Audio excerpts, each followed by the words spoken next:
6 மாதத்தில் மனம் மாறுவாரா ஆதவர்ஜுனா அல்லது அணி மாறுவாரா திருமாவளவன்?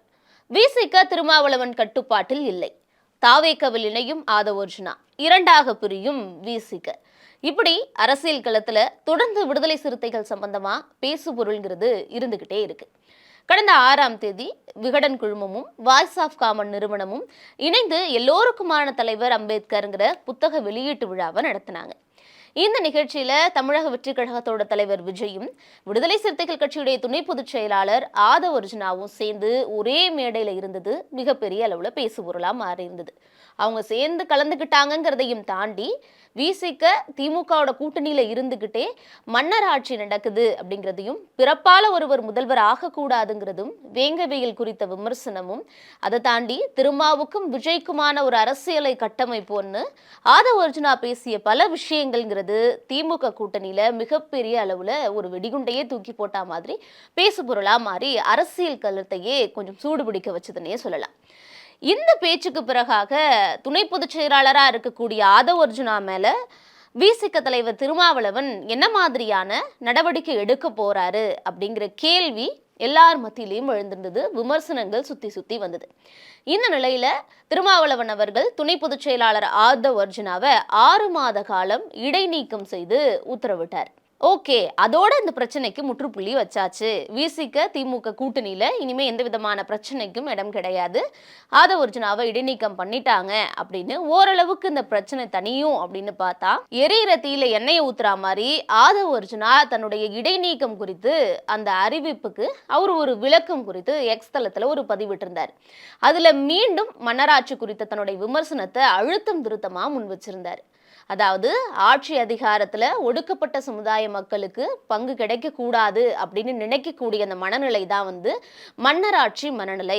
இதை கண்டிப்பா மக்களுக்கு ஒடுக்கப்பட்ட மக்கள் கிட்டேந்து இந்த அதிகார சக்தியை தட்டி பறிக்கக்கூடிய இந்த இதை 26 தேர்தலில் பிரச்சாரம் மூலமா நாம அதை தடை செய்வோம்னு சொல்லி மீண்டும் புத்தக வெளியீட்டு விழாவில் பேசின கருத்தை நேத்து உறுதிப்படுத்தக்கூடிய வகையில தான் அவருடைய அந்த பதிவுங்கிறது இருந்தது. அது மட்டும் இல்லாம அந்த இடைநீக்கம் குறித்து என்ன சொல்லியிருந்தார், துணை பொதுச் செயலாளர் அப்படிங்கிற பதவி கொடுத்தப்போ எனக்கு என்ன மனநிலையில இருந்தனோ அதே மாதிரி தான் இந்த இடைநீக்கம் குறித்த இந்த அறிவிப்பு வரும்போதும் அதே மனநிலையில தான் இருக்கேன், காலத்தின் கையில் ஒப்படைக்கிறேன் அப்படின்னு போட்டுட்டு 1000 கைகள் மறைத்தாலும் ஆதவன் மறைவதில்லை அப்படின்னு போட்டிருந்தார். இது திரும்பவும் மிகப்பெரிய ஒரு விமர்சனத்தை தான் ஏற்படுத்தி இருந்தது.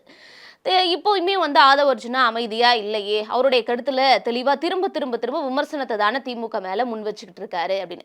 ஓகே, இப்போ விசிகால அவர் இல்லை, அதனால அவருடைய கருத்து அப்படிங்கிறது விசிகால இருக்கும் பொழுதே ஜனநாயக ரீதியா அவருடைய தனிப்பட்ட கருத்துன்னு திருமாவளவன் சொன்னப்போ, இப்ப விசிகாலேயே அவர் இல்லை அப்படிங்கிறப்போ இதை எப்படி விசிகாவுடைய கருத்தா எடுத்துக்க முடியும், இதை எதுக்கு பேசு பொருளா மாத்தணும் அப்படின்னு கேட்டா, கண்டிப்பா இதை பேசு பொருளா மாத்துறதுக்கான காரணம் என்ன அப்படின்னா, அதாவது 6ஆம் தேதி புத்தக வெளியீட்டு விழா விகடன் குழுமம் நடத்தி முடிச்ச மறுநாள் விசிகையுடைய தலைமையகத்துல அம்பேத்கர் குறித்த இன்னொரு புத்தக வெளியீட்டு விழா நிகழ்ச்சி நடந்தது. அது திருமாவளவன் தலைமையில நடந்தது. அந்த நிகழ்ச்சியில ஒன் இண்டியா குழுமம் சார்பில் நம்ம களத்துக்கு போய் அங்க இருக்கக்கூடிய விசிக கேடர்ஸ் கிட்ட ஒரு சில விஷயங்கள் பேசியிருந்தோம். அப்போ அவங்க அங்க பேசின விஷயங்கள் அப்படிங்கிறது தான் இப்போ ஆதவர்ஜுனாவை கரண்டா இப்போ வரைக்கும் பேசுபொருளா வைக்க வேண்டிய சூழலை ஏற்படுத்தி இருக்கு. பேசுபொருளா அவர் ஆவாரு அப்படிங்கிறத உறுதிப்படுத்தக்கூடிய வகையிலையும் நம்மளால சொல்ல முடியும். அப்படி என்ன பேசினாங்க அப்படின்னு கேட்டோம்னா, ஒரு மாவட்ட செயலாளர் பேசினாரு. அவர் பேர் சொல்ல விரும்பல, மைக்கு முன்னாடியே ஒரு கேமரா முன்னாடி முகம் காட்டவும் விரும்பல.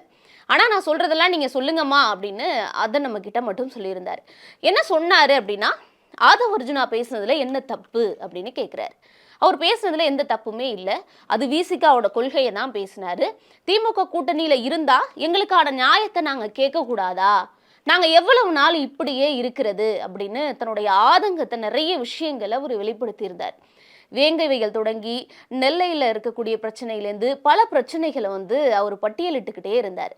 அதுலயும் குறிப்பா விசிக கொடிய கூட எங்களால நட முடியல, அப்புறம் எதுக்கு நாங்க கூட்டணியில இருக்கணும் அப்படிங்கிற ஒரு கேள்வியையும் அந்த மாவட்ட செயலாளர் முன் வச்சாரு.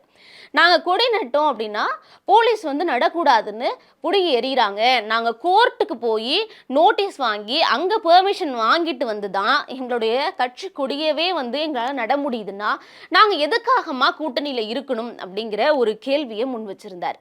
நாம் பொறுப்பில் இருக்கிறதுனால என்னால் பேச முடியாது, ஆனால் ஆதவ் பேசினதில் எந்த விதமான ஒரு தவறும் இல்லை அப்படின்னு சொல்லி அந்த மாவட்ட செயலாளர் குறிப்பிட்டிருந்தார்.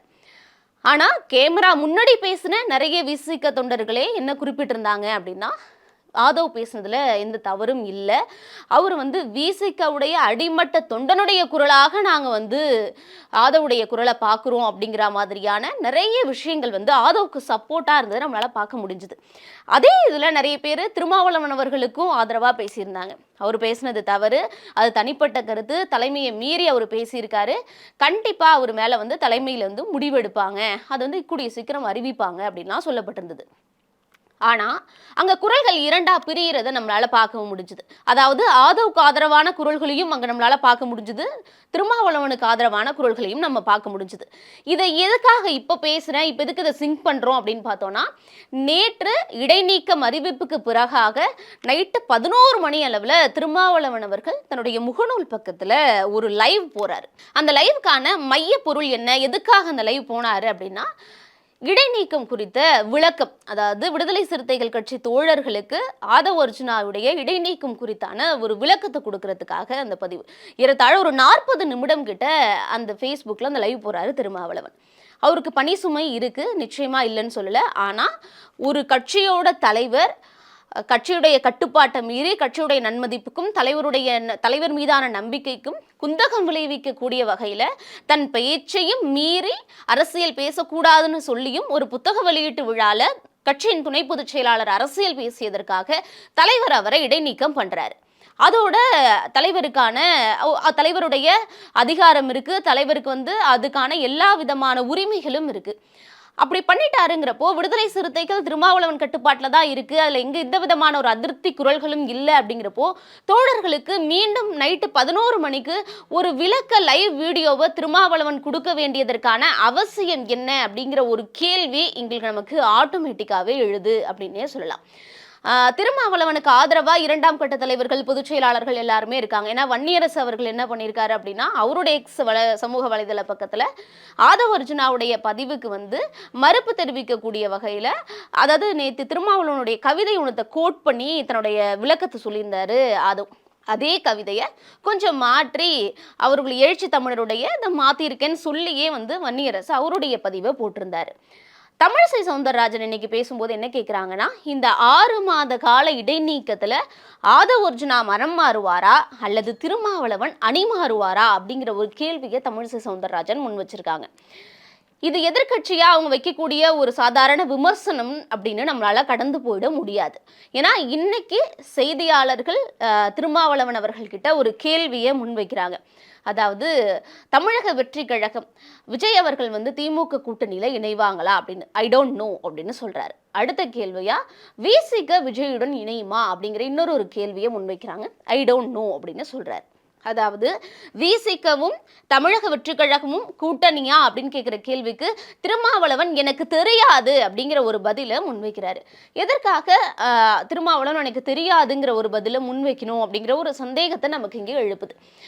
தமிழக வெற்றி கழகத்துடைய முதல் மாநில மாநாடு நடந்து முடிஞ்சோனே விஜயுடைய அரசியல் குறித்தும் முதல் மேடையிலேயே ஆட்சியிலும் அதிகாரத்திலையும் பங்குன்னு சொன்ன விஜயுடைய பேச்சுக்கு கடுமையான விமர்சனத்தை முன்வச்ச திருமாவளவன் அவர்கள் இப்போ விஜயோட கூட்டணி வைப்பீங்களா அப்படிங்கிற கேள்விக்கு எனக்கு தெரியாது அப்படின்னு சொல்லக்கூடிய இந்த பதில் அப்படிங்கிறது எப்படிப்பா ஏத்துக்க முடியும்? ஒரு முதிர்ந்த தலைவர், அரசியல்ல ரொம்ப பொறுமையா ஒவ்வொரு கேள்விகளையும் நிதானிச்சு செய்தியாளர்களுக்கு பதில் சொல்லக்கூடிய திருமாவளவன் அவர்கள் எனக்கு தெரியாதுன்னு ஒரு பதில் சொல்றாருன்னா இதை நம்ம எப்படி புரிஞ்சுக்கலாம் அப்படிங்கிற இன்னொரு கேள்வியும் இருக்கு. அண்ணாமலை அவர்களும் ஒரு விமர்சனத்தை முன் வச்சிருக்காரு. விசிக திருமாவளவனர்களுடைய கட்டுப்பாட்டில் கடந்த 15 நாட்களாக இல்லை அப்படின்னு மீண்டும் ஒரு விமர்சனத்தை முன் வச்சிருக்காரு.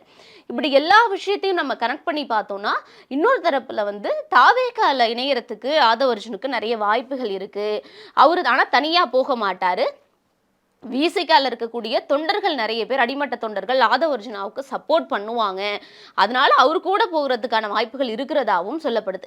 இதுக்கு இதெல்லாமே ஒரு யூகம், அதுக்கான வாய்ப்புகள் குறைவு அப்படின்னு எல்லாம் பார்த்தாலுமே நம்ம முக்கியமான ஒரு சில புள்ளிகளை ஜாயின் பண்ணி பார்க்க வேண்டிய அவசியமும், அதனாலதான் விசிக இப்போ வரைக்கும் ஒரு பேசு பொருளா இருக்கிற ஒரு சூழலும் இருக்கு. புத்தக வெளியீட்டு விழால ஆதவ் அர்ஜுனாவுடைய பேச்சு, அதற்கு பிறகாக எழுந்த விமர்சனங்கள், குற்றச்சாட்டுகள், திருமாவளவனுடைய இடைநீக்கம். இடைநீக்கத்துக்கு பிறகாக மீண்டும் மன்னராட்சி குறித்த ஆதவ அர்ஜுனாவுடைய அழுத்தமான ஒரு பதிவு.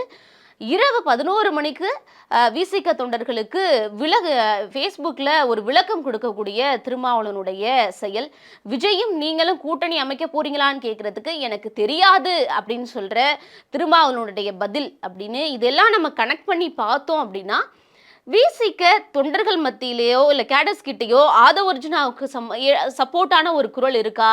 அது திருமாவளவன் அவர்களுக்கு கொஞ்சம் ஏதாவது ஓகே, கட்சிக்குள்ளேயே இரு குரல்கள் எழ ஆரம்பிச்சிருக்கு அப்படிங்கிறது திருமாவளவன் யோசிக்க ஆரம்பிச்சிருக்காரா அப்படிங்கிற ஒரு கேள்வியே நமக்கு எழுப்பியிருக்கு. இந்த சூழல்ல மீண்டும் ஆதவ அர்ஜுனா தன்னுடைய சமூக வலைதள பக்கத்தில் ஒரு பதிவிட்டிருக்கிறாரு. அதில் என்ன சொல்லியிருக்காருன்னா, ஒடுக்கப்பட்ட மக்களுக்கு ஆட்சியிலும் அதிகாரத்திலும் பங்கு அப்படிங்கிறத மக்களோட சக்தியோட சேர்ந்து கூடிய விரைவில் அந்த பிரச்சாரத்தை நம்ம ஆரம்பிக்க போறோம், உருவாக்குவோம் அப்படின்னு ஆதவ அர்ஜுனா குறிப்பிட்டிருக்காரு. விசிகாவிலிருந்து ஆதவ அர்ஜுனாவை 6 மாத காலம் இடைநீக்கம் பண்ணியிருக்கிறாரு திருமாவளவன். இந்த 6 மாத காலம்ங்கிறதே அரசியல் விமர்சகர்களால் பேசுபொருளா மாறி இருந்தது. ஏன்னா எப்பவுமே ஒரு அரசியல் கட்சியில இடைநீக்கம் யாரை பண்ணாலும் தற்காலிக இடைநீக்கம்னு மட்டும்தான் பண்ணுவாங்களே தவிர காலக்கெடுங்கிறது இது புதுசா இருக்கு. திருமாவளவன் 6 மாதம்னு ஏன் புதுசான ஒரு விஷயத்தை கொண்டு வராருன்னு மூத்த பத்திரிகையாளர்கள், அரசியல் விமர்சகர்கள் இந்த 6 மாசத்துக்கும் தன்னுடைய விமர்சனங்களை தொடர்ந்து முன் வச்சுக்கிட்டே இருக்காங்க. ஆக மொத்தம் இந்த ஆதவ அர்ஜுனா பிரச்சனை அப்படிங்கிறது திமுக கூட்டணிக்குள்ள இருக்கக்கூடிய சலசலப்புகளுக்கு அமைதிப்படுத்திட்டாரு திருமாவளவன் இடைநீக்கம் மூலமா. ஆனா விசிகாவுக்குள்ளேயே மிகப்பெரிய பிரச்சனையாவும் உட்கட்சிக்குள்ள ஒரு பிளவாவும் இது மாறப்போகுதா அப்படிங்கிற சந்தேகத்தை சமீபத்திய செயல்பாடுகள்ங்கிறது எழுப்பியிருக்கு. இதுக்கும் பதிலளிக்க வேண்டிய பொறுப்பு திருமாவளவனுக்கு இருக்கு.